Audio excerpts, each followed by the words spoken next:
Very few men live a life and leave a mark that will be remembered after they're gone. Even fewer men become heroes during their lifetime.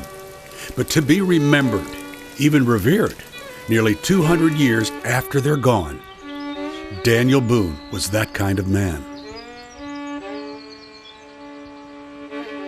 Like many men of his time, he came from humble beginnings.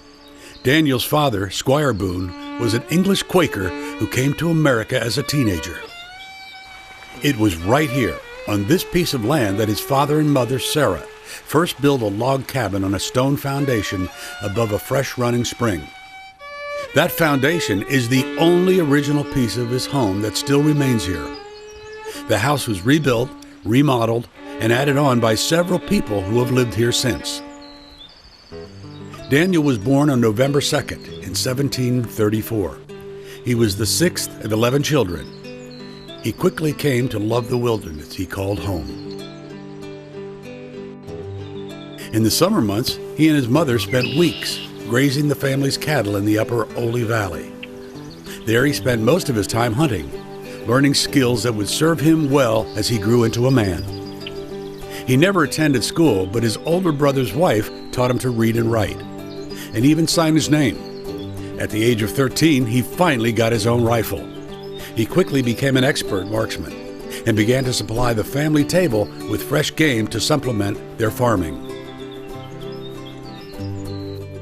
By the time Daniel was 15, his family decided to move to western North Carolina, where they could have more land. But the Native Americans who already lived there didn't want to share their land. There were plenty of people from different countries laying claim to ownership of different parts of the wilderness. In 1754, the French and the British declared war over this new territory in North America. The local Native Americans were persuaded to fight alongside the French. A year later, Daniel joined the British Army, again to defend his home. The Army marched north toward present-day Pittsburgh under the leadership of General Braddock. The young George Washington also joined the march on its way north. Boone worked as a wagoner and blacksmith alongside John Findlay, a fur trader who had trekked westward to the Ohio Valley. Findlay told Daniel of a place the local Native Americans called Kentucky, a hunting ground filled with an endless supply of wildlife to hunt and trap. It was this chance encounter that inspired Daniel to explore the lands to the west, eventually leading others through the Cumberland Gap into Kentucky. They settled together and built a fortress to protect themselves from the Native Americans who resented them settling there. The settlement came to be known as Boonesboro, one of the first English-speaking settlements west of the Appalachian Mountains. Before the end of the 18th century, more than 200,000 settlers had followed the trail blazed by Boone, making their way to a new home in Kentucky.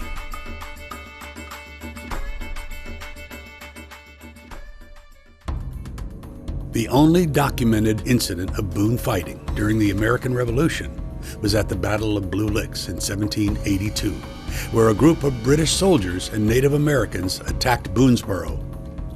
Daniel lost his second eldest son during that battle, the last skirmish in the Revolution.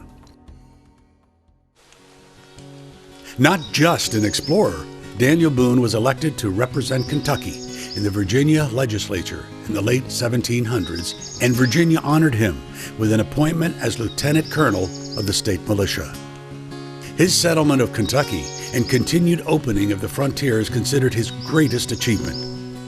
He eventually became a living legend and the subject of John Filson's popular account, Life and Adventures of Colonel Daniel Boone, 1784. The only known portrait during his lifetime was painted by Chester Harding shortly before Boone's death in 1820. He died at the age of 86 at his son's home in Defiance, Missouri.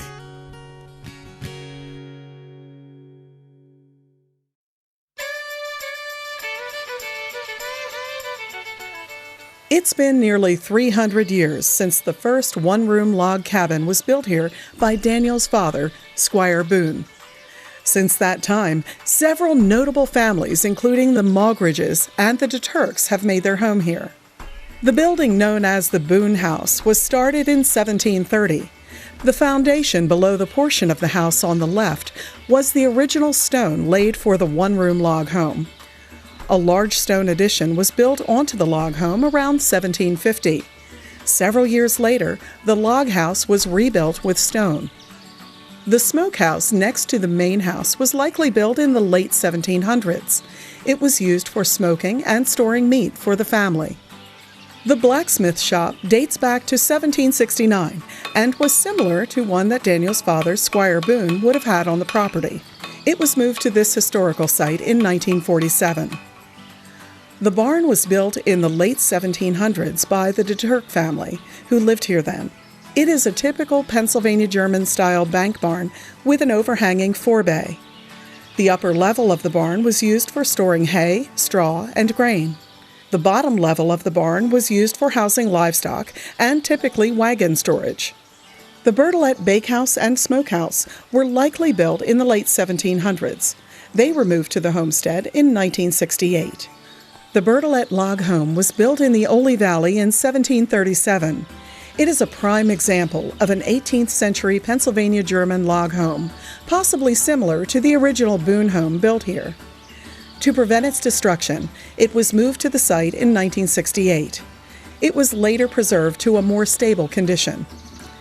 The sawmill is one of only 3 operable vertical-powered mills in the United States.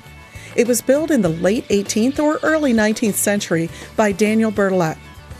It was also preserved and moved to the site in 1972. In addition to the rich living history found at the homestead, there are several opportunities to enjoy the outdoors. The picnic grove and pavilions are available to the public. However, reservations are recommended for large groups. Daniel Boone Lake is a beautiful retreat for a quiet walk. You can try your luck at fishing with a proper license. There are no lifeguards, so swimming or boating isn't allowed. For group camping, the Wayside Lodge provides an ideal location for cooking and sleeping quarters, especially during the winter months. There are several other areas around the site dedicated for tent camping. There are several equestrian and walking trails throughout the homestead, making for a beautiful time in the country any time of the year. The Daniel Boone Homestead is owned by the Pennsylvania Historical and Museum Commission, a state agency. Daily historic operations are managed by the Friends of the Daniel Boone Homestead, a nonprofit 501c3 organization. The mission of the Friends of the Daniel Boone Homestead is to interpret the life of Daniel Boone, the experiences of the Mulgridge and DeTurk families, and the settlement, development, and culture of the Ole Valley in the 18th and early 19th century, and to provide recreational and educational opportunities to Pennsylvania and its visitors. The Friends organize and present over 50 special events and programs annually. They rely on several fundraisers throughout the year, as well as site rentals and memberships to help fund the daily operations. If you appreciate the work of this volunteer organization, we encourage you to get involved. Please visit our website to learn more. We hope you will volunteer your time, talents, and resources to help the Friends of the Daniel Boone Homestead preserve this important part of American history.